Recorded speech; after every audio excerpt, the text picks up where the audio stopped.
그 앙콜해도 실제로 부를 수는 없고요. 이제 연말 때 이들이 다시 한번 찬양하고 2018년도에 이 직분자의 길에 들어가게 될 겁니다.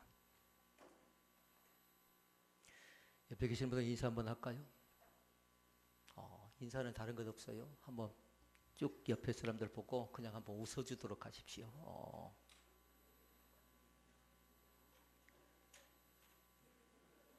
더 어색한가요?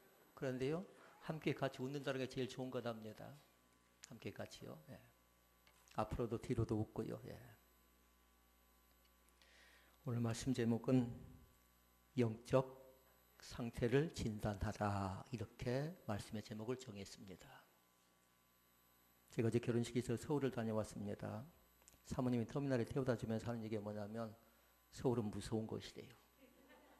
그러면서 코에 간다고 조심하라고 했는데 다행히 코는 베지 않았습니다. 시간이 되면 광화문 들려서 촛불 집회 한번 참석하고 오고 싶은 그런 마음이 있었는데 서울 길들이 굉장히 어제 막혔습니다. 그래서 결혼식이 3시고 너무 늦어서 이 광화문을 다녀오지 못했지만 나라와 민족을 위해서 많이 기도해 줘야 되겠습니다. 몇몇 사람 만났는데 하는 얘기가 뭐냐면 바닥이래요. 얼른 이 전국이 해결되고 끝나야 되겠다라는 얘기들을 이구동성으로 많이 하는 것을 볼 때 우리 믿는 사람으로서 나라와 민족을 위해서 많이 기도해야 되겠다라는 그 새로운 다짐과 고백을 하고 내려왔습니다. 지난 연말 때 건강검진을 받았습니다. 그랬더니 피를 빼더라고요. 그리고 수면 내시경을 시킵니다. 그리고 혈압을 잽니다. 그리고 또 보니까 뭐 하냐면요, 시력 검사를 하고 또 나름대로 몸무게를 체크하고요.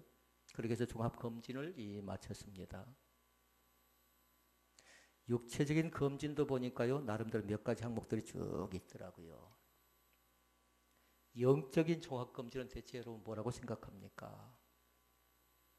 육체적인 종합검진도요, 받지 않으면 큰일 날 것처럼 얘기하죠. 물론 그때가 있고 또 과정이 있고 예방하고 또 나름대로 준비하는 거 중요합니다. 그런데 영적으로 살펴볼 때 영적 종합검진은 어떻게 받는 게 좋은 것인가?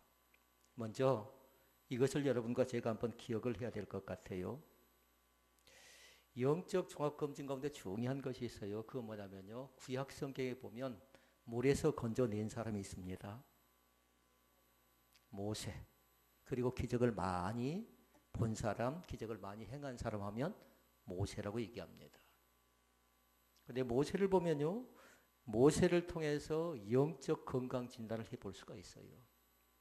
3가지를 할 수 있답니다. 하나는 뭐냐면요, 다른 것 아니라 모세는 변화받고 새 사람 되고 나서 이제 훈련받고 나름대로 사역자의 길을 가면서요, 철저하게 뭐냐면요, 먼저 하나님께 기도하기를 시작합니다. 이것이 하나님께 기적의 사람, 하나님의 앞에서 큰 일을 행한 사람, 그리고 그 자신이 기적의 비밀이 그 속에 담겨 있다고 고백을 해요. 그리고 먼저는 하나님께 기도하기. 대상을 정확하게 정하시라고요. 누구에게? 하나님께 기도하기가 첫 번째예요. 그리고 기도했지요. 그럼 두 번째는 뭐냐면요, 반드시 하나님의 말씀 받기가 선행되어져야 됩니다. 하나님의 말씀 받기. 그리고 이 시간에도 그것이 그대로 적용되어져야 돼요. 그리스도의 비밀이 우리에게 기적이 내가 어떻게 나에게 그런 기적의 현장 한 목번 가운데 나를 세우실 것인가 생각하면서 생각해 보라고요. 먼저 하나님께 기도하기, 두 번째는 하나님의 말씀 받기. 끝인가요? 하나 더 있어요. 하나님의 말씀을 받았으면 받은 말씀을 그대로 삶 속에 적용하기입니다. 그러니까 이것이 뭐라고요? 영적 건강 진단법이에요. 육적 건강은 다른 것 아니라 혈액 나름대로 맥을 재보더라고요. 또 눈을 많이 쳐다보더라고요. 나름대로 피를 빼보고 혈압을 재보고 또 나름대로 조사하는 것이 있었지만, 그런 영적 건강법은 3가지예요. 얼마만큼 하나님께 기도하고 있는가, 얼마만큼 하나님께 말씀 받고 있는가, 그리고 받은 말씀을 그대로 삶 속에 나누고 적용하고 있는가. 목사인 저의 삶은 그렇고요. 여러분의 삶은 어떨까요? 성도인 우리의 삶은 다 똑같은 줄로 믿습니다. 소아시아에 보니까 몇 개 교회가 있나요? 7개 교회가 있습니다. 7개 교회를 쭉 보니까요. 세 그룹으로 나눌 수가 있어요. 세 그룹으로. 첫 번째 그룹은 뭐냐면요. 칭찬을 받은 교회가 있는데요. 2개 교회가 있어요. 2개 교회. 어딘가요? 서머나, 필라델피아. 서머나와 필라델피아. 다음 주도 이 말씀을 나누니까요. 여러분 잘 기억하시라고요. 잘 모르는 사람들은 어떻게 하라고요? 메모하시고 집에 가서 다시 확인하셔야 돼요. 예수님께 칭찬받은 교회는 2개 교회가 있었어요. 서머나 교회와 필라델피아 교회. 싸우진 않았죠 지금? 너무 분위기가 숙연해요. 다시 서머나 교회와 필라델피아 교회. 칭찬받은 교회. 그러니까 우리 교회가 이런 교회 되어졌으면 좋겠습니다. 우리 주변에 있는 교회들이 한국 교회가 이렇게 칭찬 듣는 교회가 되어졌으면 좋겠습니다. 두 번째 그룹이 나옵니다. 칭찬도 있고 책망도 있습니다. 이 교회는 몇 교회냐면요. 4개가 나와요. 4개 교회가. 7개를 쭉 볼 거예요. 그 가운데 첫 번째 것은 뭐냐면 에베소 교회, 그 다음에 버가모 교회, 그 다음에 두아디라 교회, 그 다음에 사대 교회. 에베소, 버가모, 두아디라, 사대 교회. 이제 몇 개 교회 봤나요? 6개 교회 봤어요. 칭찬, 책망을 들은 교회는 4교회, 칭찬만 들은 교회는 2교회. 그럼 한 개 교회는 뭘까요? 책망만 들은 교회, 책망만. 어디 교회인가요? 라오디게아 교회. 라오디게아 교회. 처음부터 에베소부터 보면 좋겠는데요. 에베소도 보지 않고 제가 제일 마지막인 책망 들은 교회를 보는 이유가 있어요. 왜 제일 나중부터 볼까요? 오늘부터 소아시아 7개를 쭉 점검해 볼 건데요. 오늘과 내일은 다른 것 아니라 라오디게아 교회의 영적 진단, 영적으로 잠들어버린 교회를 먼저 살펴보게 될 거라고요. 그리고 오늘 말씀대로 하면 14절, 15절, 16절, 17절에 기록된 말씀이 오늘 본 말씀이고, 그리고 18절부터 22절 말씀은 이제 다음 주에 볼 수 있는 그런 말씀이라고 얘기할 수 있겠습니다. 그럼 칭찬받은 교회가 어디라고요? 서머나하고 필라델피아. 그래서 제가 성경 공부를 하면서 뭐라고 했냐면요. 맨션이 있는데 무슨 맨션이라고요? 서빌 맨션이라고 그렇게 가르쳐 준 적이 있습니다. 기억하기 좋으라고요. 서머나와 필라델피아 교회. 책망받은 5개 교회의 특징을 간단하게 얘기해 보면요. 그렇습니다. 왜 에베소 교회가 책망을 받았을까? 한마디로 얘기하면 사랑을 잘못했어요. 사랑을. 그런데 무슨 사랑을 잘못했냐면요. 첫사랑을 잃어버렸답니다. 첫사랑을. 그 다음에 책망받은 교회 가운데 두 번째 교회가 나옵니다. 버가모 교회가 나오는데요. 세상과 타협합니다. 한마디로 얘기하면 이것도 아니고 저것도 아니고요.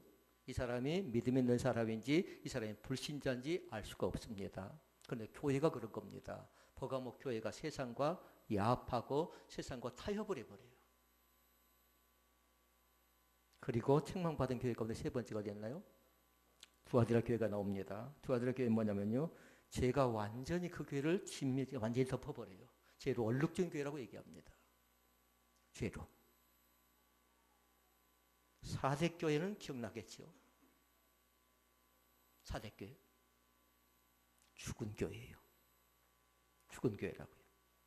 그러니까 쭉 점검해 보게요. 에베소 처음 사랑 잃었다. 버가모 세상과 야합했다. 그리고 두아디라 교회는 죄가 완전히 짓눌러버린 죄의 유혹 가운데 빠져버린 교회다. 그리고 사대교회는 죽은 교회다.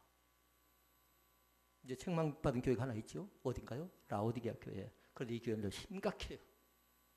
4대교회가 죽은 교회인데 4대교회 가운데는 뭐냐면요. 그래도 충성된 증인이 몇 사람이 남아있어요. 그런데 라오디게아 교회는 그것마저도 없습니다. 아예 없습니다. 라오디게아 교회의 문제점은 뭘까요? 3장 20절 말씀 우리가 한 번 더 읽었지요. 3장 20절 말씀. 그러니까 한마디로 얘기하면 예수님을 문 밖에 둔 교회라고요. 그리고 우리 신혼 베델교회가 예수님을 문 밖에 두지 않았으면 좋겠습니다. 이곳에 오셔서, 이 시간 오셔서, 우리 가정 가운데 오셔서 우리 가운데 함께해 주심을 믿습니다. 우리 가운데 함께해 주심을 믿습니다. 그래서 우리가 그렇게 말씀을 봤어요. 예수님은 동행자다, 보호자다, 인도자다. 이렇게 잠잠하면 안 돼요. 구원자는 말씀하셔야죠. 안 그런가요? 구원자는 동행자, 보호자, 인도자, 그리고 구원자가 되십니다. 그 사실을 고백할 수 있기를 바랍니다. 그런데 문 밖에 세워두면 예수님이 동행하지 않습니다. 예수님의 인도를 받지 못합니다. 예수님의 보호를 받지 못하고요. 예수의 구원이 임할 수가 없습니다. 그러니까 불행스러운 겁니다. 자, 그러면 오늘 말씀은 세 가지 대지 가운데 첫 번째 대지를 먼저 봅니다. 다음 주에 두 번째, 세 번째를 볼 건데요. 첫째 말씀이 있어요. 라오디게아 교회가 책망받은 이유가 나와요. 왜 책망을 받았는가? 14절 말씀 같이 읽어볼까요? 14절 라오디게아 교회 사제에게 편지. 아멘이시오. 충성되고 참된 증인이시오. 하나님의 창조의 근본이시니가 가라사대. 이렇게 얘기합니다. 그러니까 거기에 보면 라오디아 교회에 나타난 예수의 모습이 나오지요. 세 가지로 나오지. 하나는 아멘. 아멘. 그 다음에 두 번째는 충성된 증인. 충성되고 참된 증인. 세 번째는 창조의 근본이다. 그러니까 그 사실을 기억하시라고요. 예수님께서 우리 교회 가운데 오실 때는 어떻게 오신다고요? 아멘 오시고 충성되고 참된 증인으로 오시고 그리고 창조의 근본으로 오십니다. 믿습니까? 그러면 그 세 가지 말씀 봐볼까요? 예수님은 누구신가? 누구시라고요? 아멘이십니다. 아멘이십니다. 그런데 이 아멘 단어는 뭐냐면 히브리어 단어인데요. 뜻이 뭐가 통하냐면 진리와 통해요. 진리. 진리라는 말로 바꿀 수가 있어요. 자, 그럼 요한복음 14장 6절 말씀으로 가볼까요? 기억할 수 있나요, 누가? 내가 곧 길이요 진리요 생명이다. 그러니까 예수님이에요. 거기에서는. 예수님이 뭐라고 말씀하세요? 진리래요. 그런데 아멘 자체는 진리라고 했어요. 그러니까 여기서 뭐냐면 그때 당시에 문제가 있어요. 어떤 문제가 있냐면 예수님의 신성을 거절해버리거든요. 신성을 부인해요. 육체적인 몸만 입었다고 해서 인성은 있고 신성이 없다고 얘기하는데요. 아멘이라는 것 자체는 다른 것 아니라 진리라고 했으니까 하나님의 성품인 뭘 인정하냐면 예수님의 신성을 인정하고 있는 것과 똑같습니다.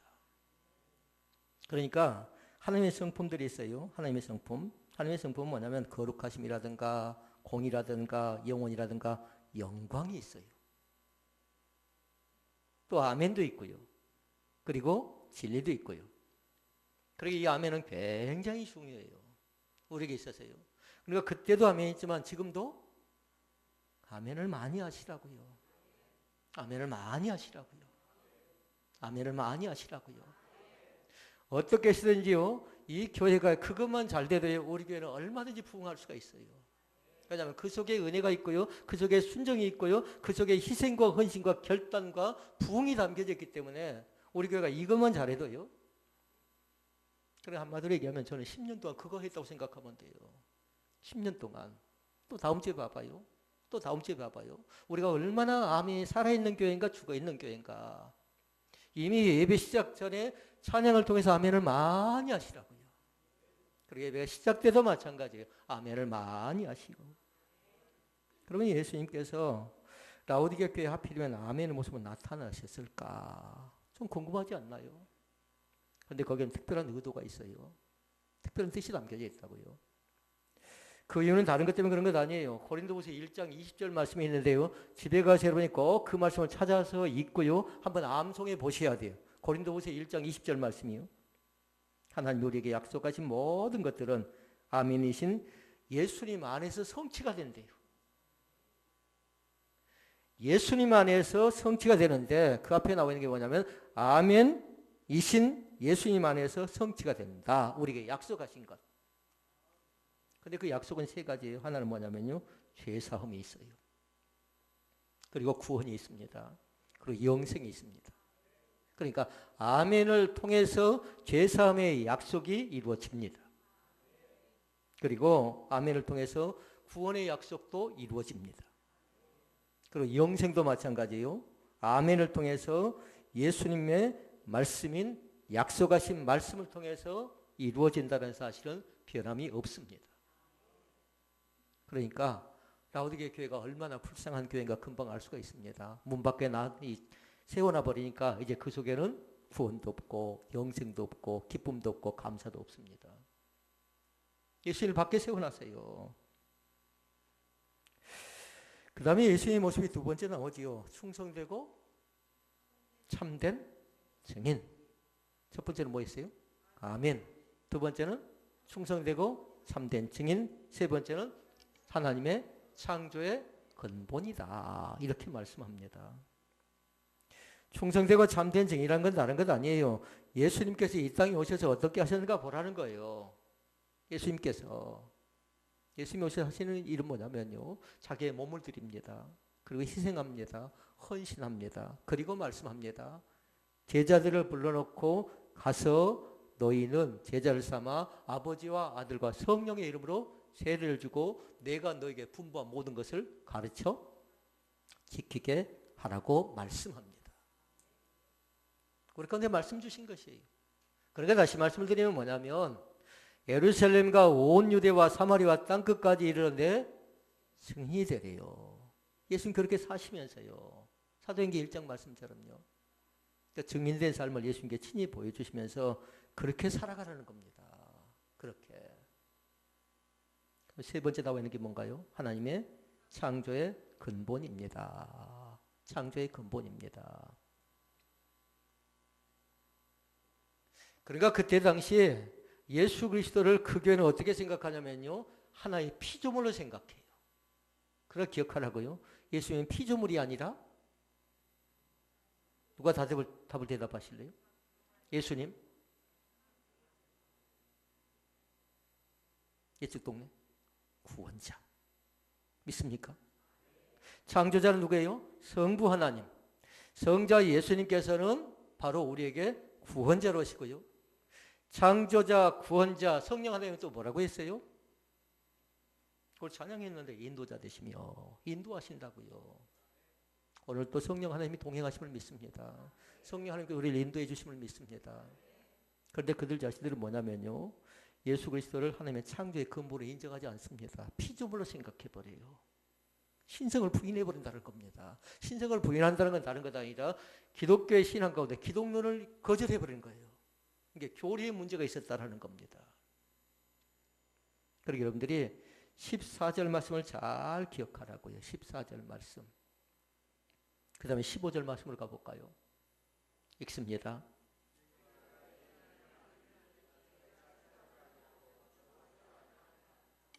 내가 차든지 돕든지 하기를 원하노라. 내가 내 행위를 안다. 거기다 줄을 다 그어놓으시라고요. 내가 내 행위를 안다는 건 누가요?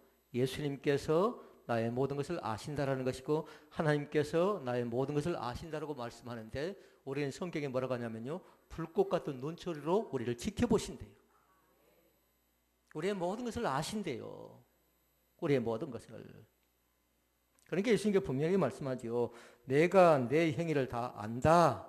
그러니까 라오디게아 교회의 모든 행위를 낱낱이 알고 계시다라는 거예요. 그들이 아멘 하지 않았고 그들이 충성되고 참된 증인이 되지 않았고 그들이 창조의 근본이신 하나님을 예수님을 거절해버렸고 그걸 안다라는 거예요. 그러면서 설명하지요. 뭐라고 합니까? 차지도 아니하고 뜨겁지도 아니하다. 내가 차든지 뜨겁든지 하기를 원한다라는 하나님의 음성이 들려옵니다. 그것이 뭐냐면 그 교회의 영적 상태예요. 영적 상태. 뜨겁지도 않고 차지도 않다.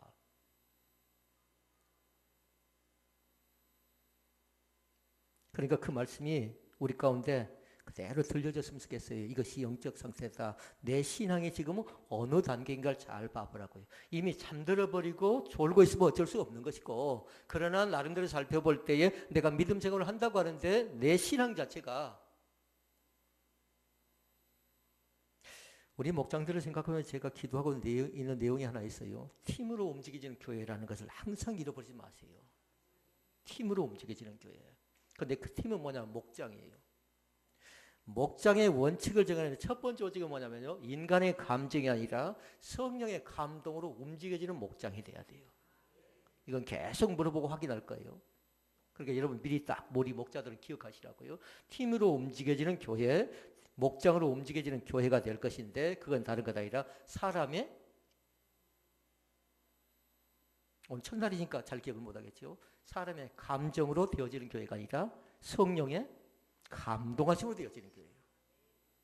이 교회가 감정이 지배하지 않기를 원합니다. 성령의 감동하심이 은혜의 강물처럼 흘러 넘쳐나세요. 성령의 감동하심이 남성에게, 여성에게, 초신자에게, 또 믿음이 좋은 사람에게 임재하면요, 그것이 어떨까요? 저는 열매 맺는 귀한 역사가 나타날 줄로 믿습니다. 그래야 아까 소두에 봤던 세 가지의 기적이 있었어요. 하나님께 기도하기, 하나님의 말씀 받기, 하나님께 받은 말씀을 삶 속에 나누고 적용하기.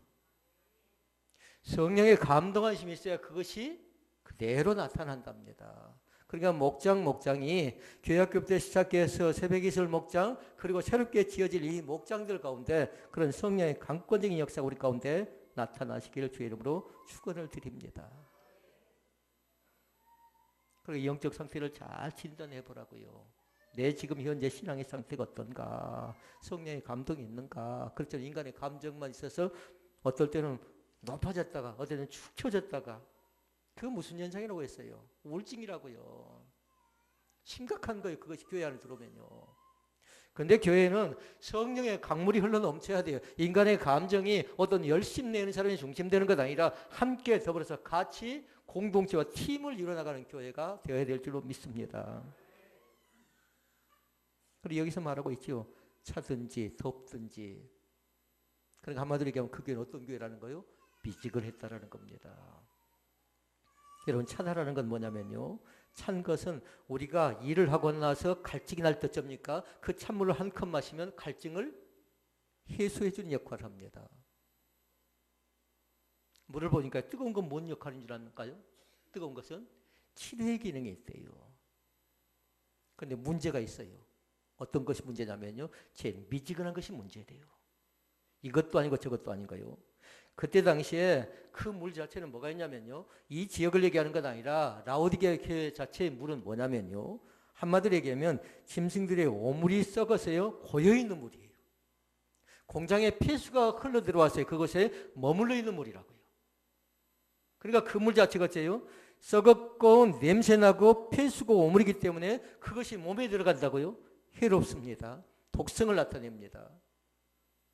그러니까 조심하러 가는 거죠. 그러니까 나중에 여러분들이 성지 순례를 가보게 되면요, 이제 그걸 체험할 수 있어요. 한쪽은 뜨거운 물이 흘러요. 한쪽은 또 차가운 물이 흘러요. 한쪽 가니까 또 그런 물들이 흘러납니다. 이게 그들의 모습이에요. 근데 그 물 자체는 뭐냐면요, 하나는 치료의 효과도 있고 하나는 갈증 해소 역할을 하는데, 이 미지근 물은 사람들에게 내 몸에 아무런 유익이 되지 못한다라는 거예요. 그래서 이 신앙은 굉장히 조심해야 될 신앙이에요. 17절 말씀 봐볼까요? 뭐라고 합니까? 내가 말하기를 나는 부자라 부유하고 부족한 이가 없다. 15절에 아까 뭐라고 했어요? 상반절에 예수님께서 내 얘기를 안다라고 얘기했던 것이고, 17절은 뭐냐면 다른 것 아니라 라오디게아 교회가 스스로 진단하는 거예요. 우리 교회는 어떤 교회다? 3부가 나와요. 부자다. 또 하나는 부유하다. 또 하나는 부족한 것이 없다. 그런데 여기서 기억할 것이 있어요. 스스로 진단하는 것은 지금 크게 착각하고 있는 것이고요, 누구의 말씀이 중요하냐라는 거예요. 예수님께서 말씀하셨던 15절의 상반절 말씀이 중요한가? 그렇지 않으면 17절에 기록된 상반절에 내가 스스로 얘기하는 것, 그것이 중요한가를 보라는 거예요. 그래서 우리는 15절에 기록된 말씀에 귀를 담아볼 수 있기를 바랍니다. 예수님이 어떻게 진단하고 있는가? 내가 스스로 진단할 때 뭐예요?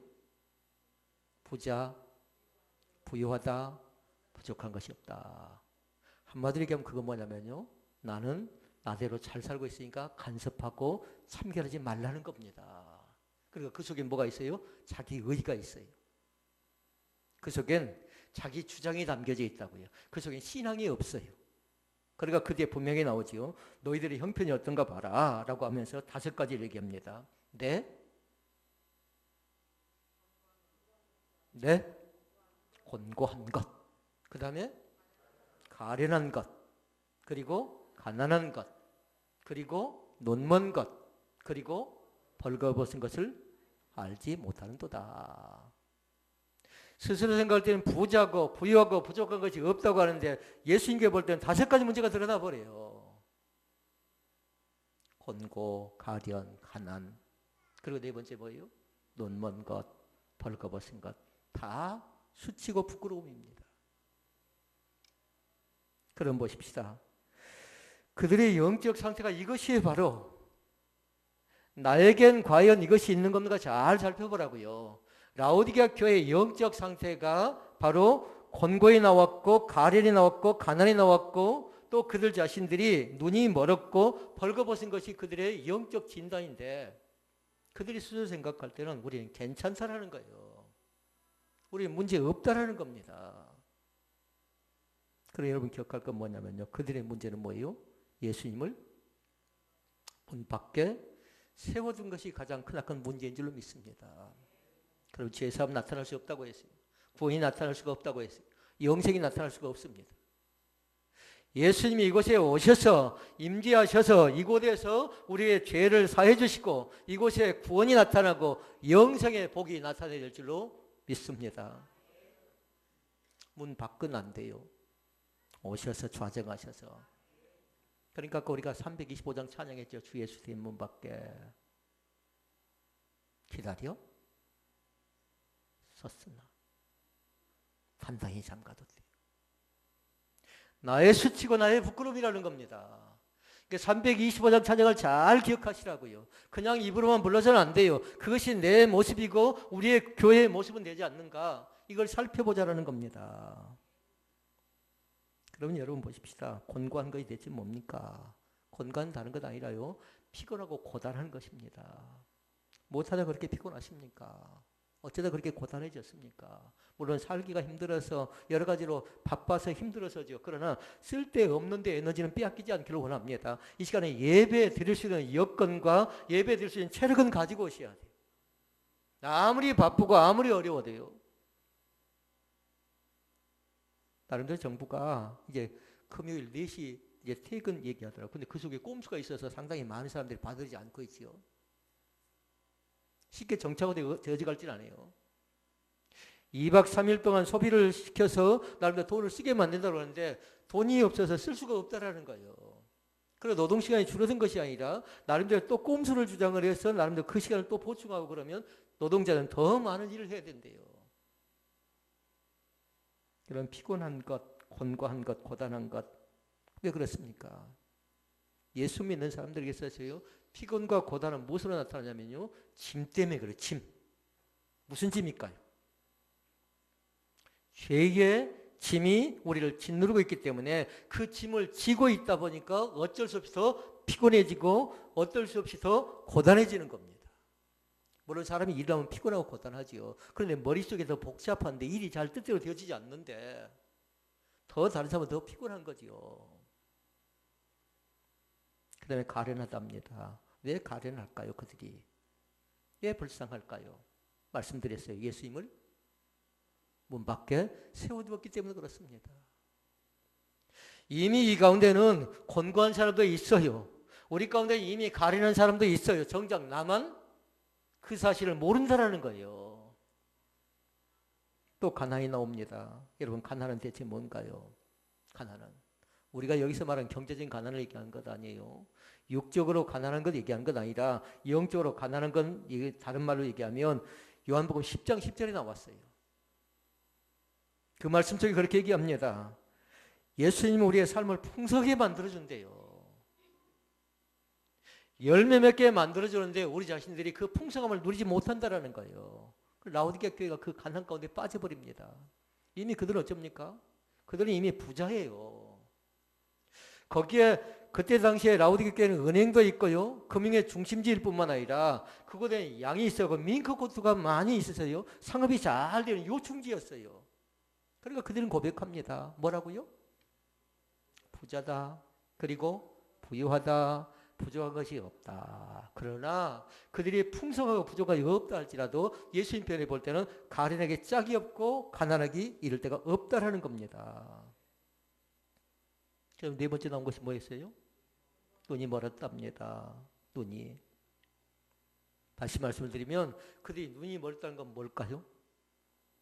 십자가에 못 박혀서 다시 살아나신 주님을 바라보지 못했다라는 거예요. 그래서 눈이 멀었다는 겁니다.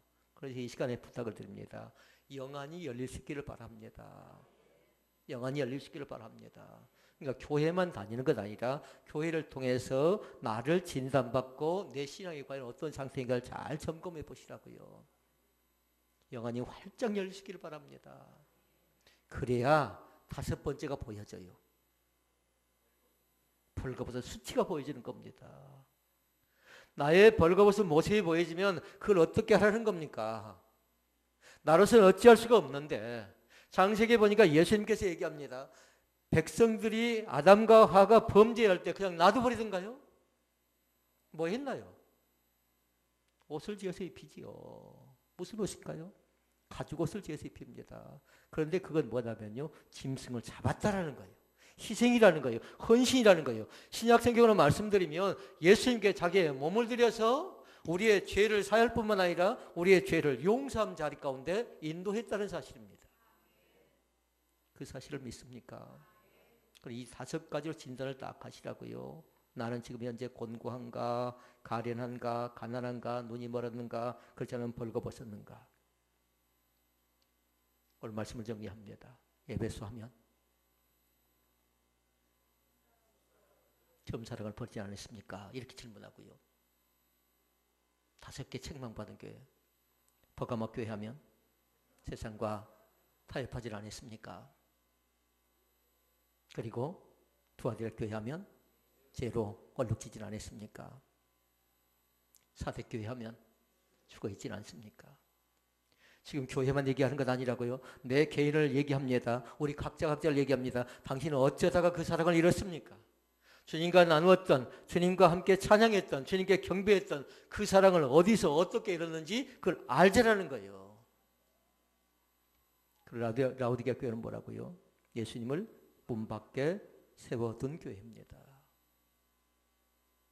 오늘 한번 나를 잘 점검하고 다음 주에 이어서 말씀을 나눕니다만 오늘 특별하게 예수님을 문 밖에 세워둔 그런 교회가 아니라 모셔드리는, 예수님을 마음속에 또 우리의 삶 중심 속에 모셔드리는, 찬양 가운데 모셔드리고 기도 가운데 모셔드리고 예배 가운데 모셔드리는 귀한 은혜가 우리 가운데 넘쳐나시기를 주님의 이름으로 축원을 드립니다.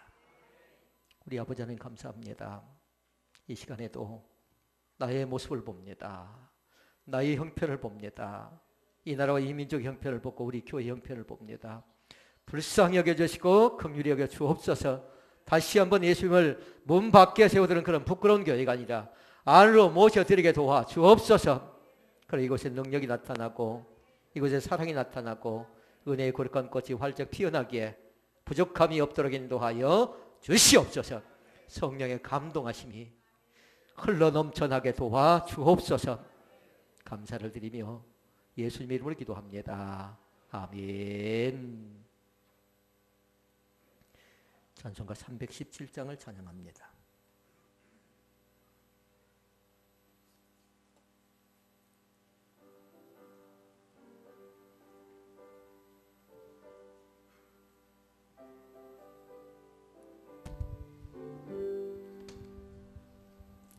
어서 돌아오오 어서 돌아마노 지은 죄가 아무리 무겁고 크게로 졌지 못한다고 못 받으시니요 우리 주의 넓은 가슴은 하늘보다 넓고 넓어 어서 돌아오오 어서 돌아마